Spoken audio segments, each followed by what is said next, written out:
আজকে আমি আবারও চলে এসেছি তোমাদের সাথে আরও একটা নতুন রেসিপি শেয়ার করার জন্য। আজকে বানাবো কামরাঙার চাটনি। এই চাটনিটা খেতে যতটাই ইয়াম্মি হয়, দেখতেও কিন্তু ভীষণ লোভনীয় হয়। তোমরা একবার বাড়িতে অবশ্যই বানিয়ে দেখো। সবচেয়ে প্রথমে কামরাঙাটা ছোটো ছোটো করে কেটে নিয়ে ধুয়ে জলটা ঝরতে দিয়ে দিতে হবে। এবার একটা কড়াইয়ের মধ্যে ভাজা মশলা বানিয়ে নিতে হবে। সেই জন্য এখানে দিয়েছিলাম শুকনো লঙ্কা, গোটা জিরে, সর্ষে আর তার সাথে মৌরি।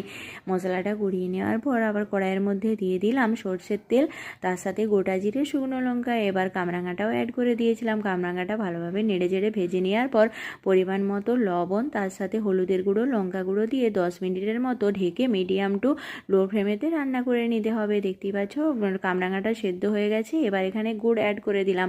তোমরা চাইলে এখানে চিনিও অ্যাড করতে পারো। এবার উপর থেকে ভাজা মশলাটা ছড়িয়ে দিলাম সেন্টের জন্য। তো চাটনি রেডি হয়ে গেছে। দেখতে কিন্তু ভীষণ ইয়াম্মি হয়েছে, তাই না? আর খেতেও কিন্তু সেই হয়েছিল। তো চলো আজকের ভিডিও এখানেই, বাবা।